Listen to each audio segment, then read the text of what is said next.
আজ সন্ধ্যায় রাজনৈতিক ও সামাজিক অঙ্গনের এক গুরুত্বপূর্ণ সাক্ষাৎ ঘটে।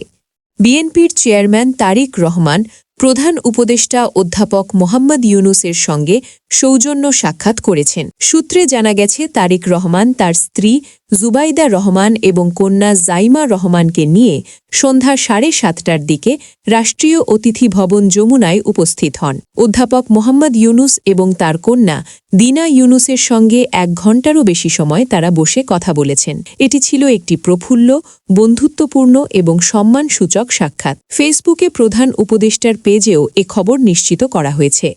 এর আগেও গত বছরের 13 জুন যুক্তরাজ্যের লন্ডন সফরের সময় তারিক রহমান প্রথমবার অধ্যাপক ইউনূসের সঙ্গে দেখা করেছিলেন।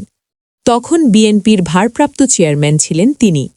লন্ডনের ডরচেস্টার হোটেলে ওই বৈঠকের পর উভয় পক্ষের প্রতিনিধি একটি যৌথ বিবৃতি প্রকাশ করেছিলেন। মনে করিয়ে দিচ্ছি, দীর্ঘ 17 বছর বিদেশে অবস্থানের পর 25 ডিসেম্বর দেশে ফেরেন তারেক রহমান। তার কিছুদিন পর 30 ডিসেম্বর সাবেক প্রধানমন্ত্রী খালেদা জিয়া ইন্তেকাল করেন। 9 জানুয়ারি বিএনপির সর্বোচ্চ নীতি নির্ধারণী ফোরাম জাতীয় স্থায়ী কমিটির বৈঠকে সর্বসম্মতিক্রমে তাকে দলের চেয়ারম্যান নির্বাচিত করা হয়। আজকের সাক্ষাৎটি তারেক রহমানের নতুন দায়িত্বে প্রথম গুরুত্বপূর্ণ রাজনৈতিক সংযোগ হিসেবে প্রতিফলিত হয়েছে। রাজনৈতিক বিশ্লেষকরা মনে করছেন, এই সৌজন্য সাক্ষাৎ শুধু পারস্পরিক সম্পর্কই দৃঢ় করবে না, বরং রাজনৈতিক আলোচনায় নতুন দিক নির্দেশনা আনতে পারে।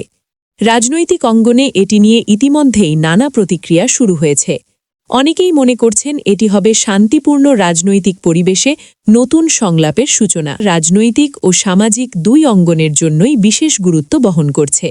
বিএনপির নতুন চেয়ারম্যান তারেক রহমানের পদক্ষেপ এবং প্রধান উপদেষ্টা অধ্যাপক মোহাম্মদ ইউনূসের সঙ্গে এই সুদীর্ঘ কথোপকথন ভবিষ্যতের রাজনৈতিক চিত্রকে প্রভাবিত করতে পারে।